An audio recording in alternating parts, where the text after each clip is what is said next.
Hi, I'm MJ, and this is my channel, ultrabookgeek. Today, I'm going to talk to you about my Bout of Books wrap-up. So Bout of Books is in its 20th edition, and it is simply a readathon that encourages people to read a little bit more than usual. It started August 21st, and it ended yesterday. So I just wanted to talk a little bit about my experience. First of all, it did not go so well. I started off okay. I was able to finish 2 books. One of those books was Infomocracy by Malka Older. And this is a political thriller about what happens if we live in a micro-democracy across the whole world. It was really good and I really enjoyed it. The other book I finished was The Unseen World by Liz Moore, and I listened to that on audiobook through the Audible app, and that was also really good. I'm actually going to give a little bit of a review about it in a few minutes as part of the wrap-up. So the first challenge, just to be clear, although the point of the readathon is just to read a little bit more, each day the host would post a challenge for people to do, and they get posted on their blog, on their Twitter, their Instagram, or wherever else they have social media. So day 1 was the first challenge was to introduce yourself in 6 words. So the 6 words I used was ENFP, which is a Myers-Briggs typology test that you can take, and you get letters and they explain your personality in those ways. Hufflepuff, because that's my Harry Potter house. Seawolf, my college mascot was a seawolf, and until recently I did not think a seawolf was a real thing, but I just found out there are wolves that actually can swim, and they live on an island somewhere, so seawolves are real, so that's cool. Bookworm, obviously. Natural, because of my hair. And anxious, because that's who I am. So I posted that on my Instagram. Day 2 was to invert a synopsis of a book using another character's point of view. So the example given was for Harry Potter, you talk about what it's like to go to Hogwarts for Hermione. So the example was Hermione was an everyday girl living in, a regular life until she gets an invitation to go to a magical school, and when she goes, she runs into these 2 boys who turn her life upside down, and she goes on all these adventures with them. So that was a really cute way to describe a book that you've already read to somebody who may not have read it, or someone who's really into it, and describe it another way. I could not think of an example, so I left that alone. I did not participate in that. I'm actually going to try to do it tonight, and I'll post it on my blog, so if anything comes of it, you can go to my blog and you can read it.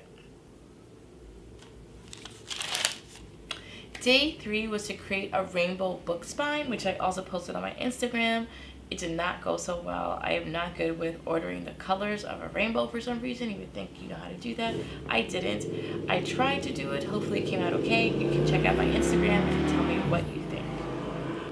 Day 4 was to pick a book from your TBR and recommend another book. So I have on my TBR for this year What It Means When a Man Falls from the Sky by Lesley Nneka Adimah. And this is a collection of short stories, and they pull from pretty diverse genres. I think there's a little bit of sci-fi, a little bit of fantasy, a little bit of magical realism in this. So another short story collection that I read last year that had similar themes was What Is Not Yours Is Not Yours by Helen Oyeyemi. This is a really amazing collection of short stories. It takes place all over the world. Some of them are myths, some of them are science fiction, some of them are just fairy tale or magical realism reimaginings. Okay, day 5 was to post a review. I did not post a review yet of The Unseen World by Liz Moore, so I'm going to give you a quick review of it right now. I really enjoyed this book. I listened to an audiobook. The narrator was excellent, and the story is about a young girl who's living in the suburbs of Boston with her genius father.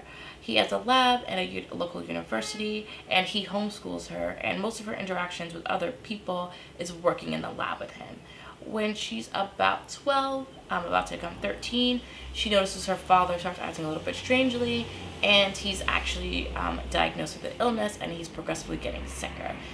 So the book is about what that impact is on her life, and trying to adjust to the outside world after being in an enclosed environment for so long.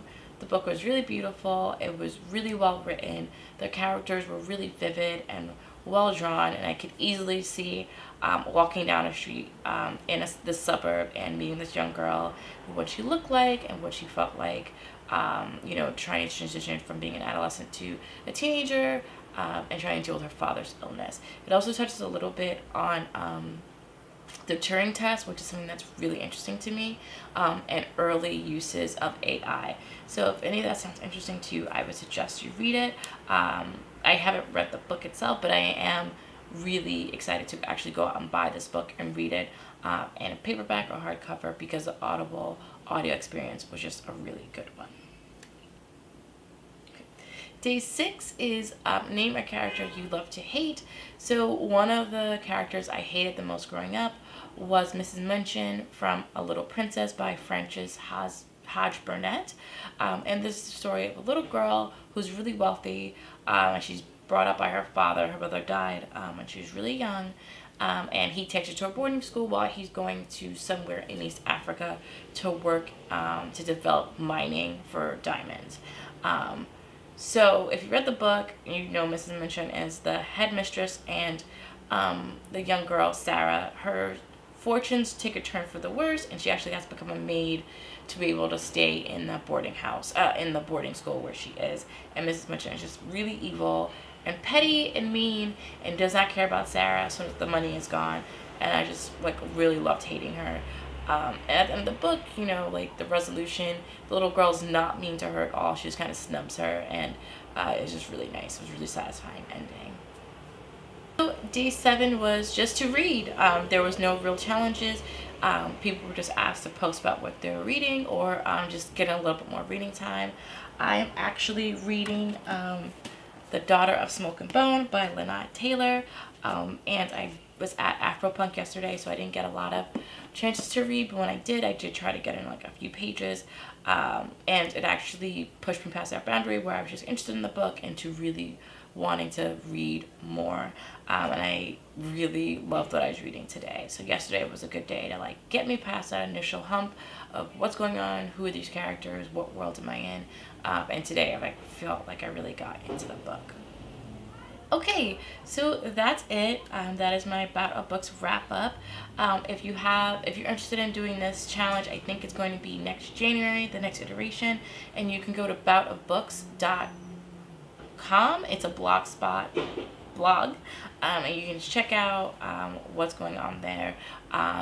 If you participated, there's a giveaway, and you just have to make sure that you link whatever you posted for the readathon on this page. It's kind of like a wrap up of all the links, and also a really good way to follow other book bloggers if you haven't already.